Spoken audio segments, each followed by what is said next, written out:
안녕하세요. 저는 40대 후반의 싱글맘으로 남편을 잃고 아이를 키우고 있습니다. 치동생과의 관계에 대해 어떻게 해야 할지 고민하고 있습니다. 치동생은 저에게 아무도 모르는 곳으로 가서 살고 싶다고 합니다.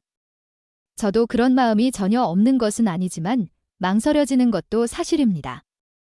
예전에 막내 치동생과 한 번 실수를 한 적이 있었습니다. 남편은 삼형제 중 장남이고 막내 치동생은 저보다 많이 어립니다. 막내 치동생이 20살 때 여자친구와 헤어져 힘들어했던 시기가 있었습니다. 그때 저는 남편과 결혼해 아이를 키우고 있었습니다. 남편은 항상 바쁜 사람이었고 저는 시골에 살고 있었습니다. 남편은 2교대 근무를 하고 있었습니다. 치동생은 여자친구가 바람을 피워서 헤어졌다고 많이 슬퍼했습니다. 여자친구가 다른 남자와 모텔에 들어가는 모습을 보고 상처를 받았던 것 같습니다. 치동생은 형들과의 관계가 어려웠던 것 같고 저를 편하게 생각했는지 저희 집에서 지내며 슬픔을 달래고 있었습니다. 그때 제 큰 아이는 초등학생, 둘째는 유치원생이었습니다. 아이를 키우는 것도 힘든 시기였지만 슬퍼하는 치동생을 위해 맛있는 음식을 해주었습니다. 치동생은 제가 해주는 음식을 맛있게 먹는 사람이었습니다.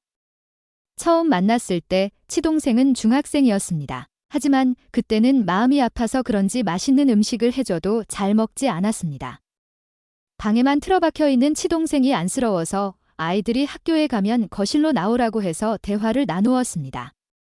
아무 말 없이 혼자 방에 있으면 더 우울해지니까요. 치동생은 어린 나이였고 처음에는 여자친구에 대한 이야기를 하지 않더니 한 번 말하기 시작하니까 여자친구와 있었던 일을 모두 이야기해 주었습니다.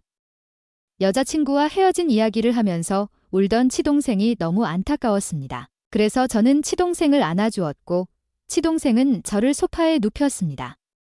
그리고 우리는 뜨거운 시간을 보냈습니다. 그때 저도 젊은 나이였고 항상 바쁘고 피곤한 남편 때문에 욕구가 억눌려 있었던 시기였습니다.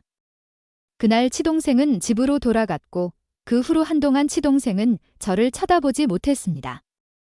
저도 부끄러웠지만 치동생과의 관계를 없었던 일처럼 지내려고 노력했습니다. 치동생은 한 직장에서 잘 지내는 것 같았지만 30이 넘어도 결혼할 마음이 없는 것 같았습니다.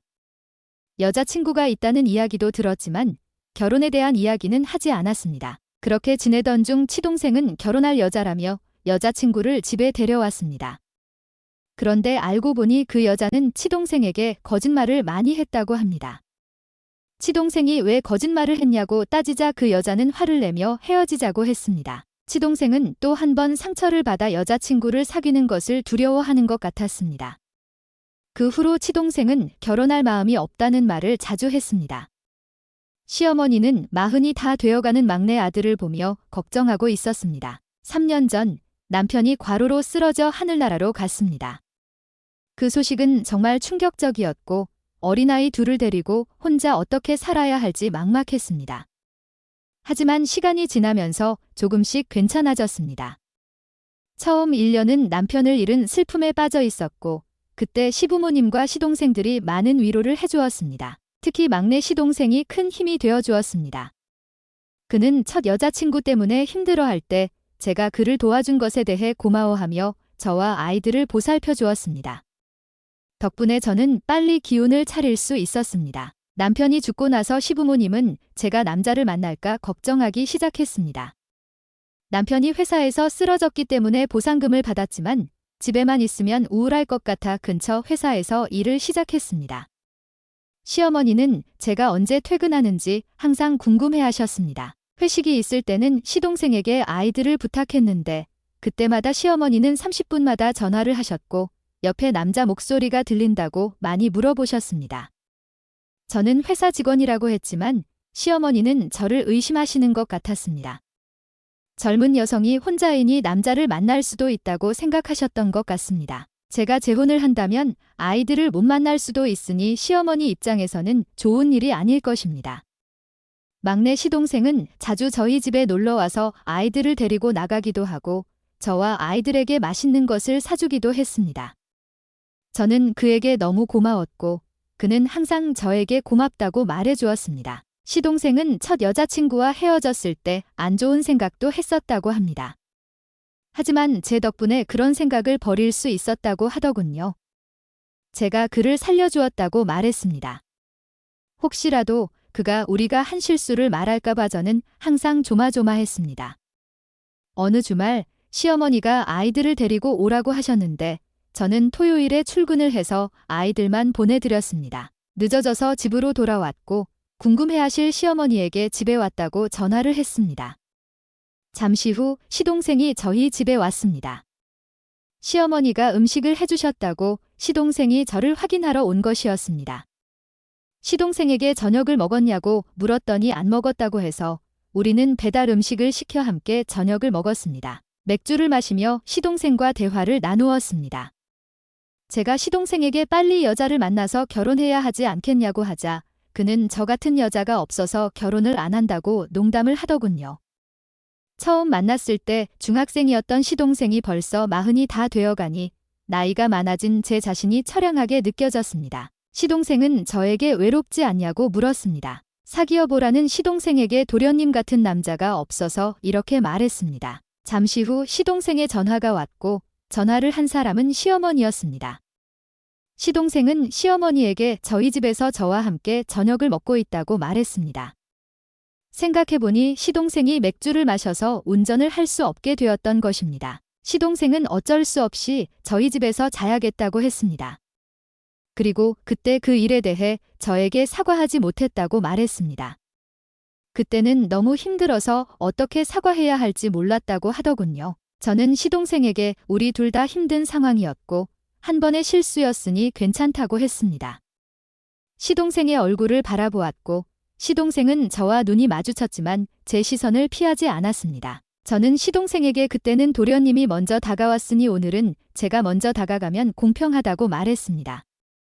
저도 모르게 이런 말을 하게 되었습니다. 남편이 하늘에 가고 저는 너무 외로웠던 것 같습니다.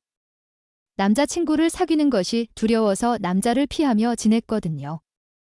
시동생은 말없이 고개를 끄덕였습니다. 저는 시동생의 손을 잡고 방으로 갔고 밤새도록 우리는 사랑을 나누었습니다.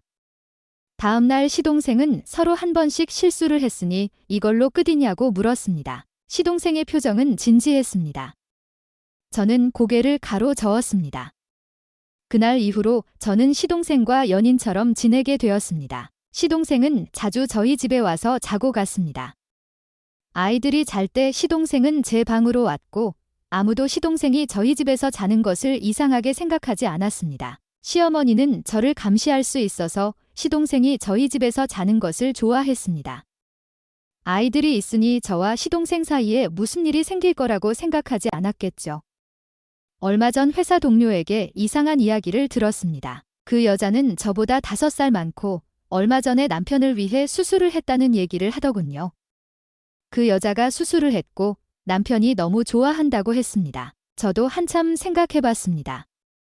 시동생을 위해 결심하고 병원에 가서 수술을 받았습니다. 시동생은 제가 병원에 입원한다는 소식에 많이 걱정했습니다. 사람들에게 자궁에 문제가 있어서 제거하는 수술을 받는다고 했거든요. 제가 수술을 받고 2주 정도 시동생은 너무 힘들어했습니다. 아직 마음이 준비되지 않은 남자가 넘치는 힘을 억지로 가라앉혀야 하니 힘들었겠죠. 2주 후에 시동생은 저와 함께 잡고 너무 기뻐했습니다. 제가 시동생을 위해 수술을 했다고 말하니 시동생은 크게 웃으며 좋아했습니다. 시동생과 이렇게 잘 지내고 있습니다. 시동생이 여자친구가 생기기 전까지 저는 외롭지 않을 것 같습니다. 시동생은 제가 그를 살렸다고 하지만 저는 시동생이 저를 살렸다고 생각합니다.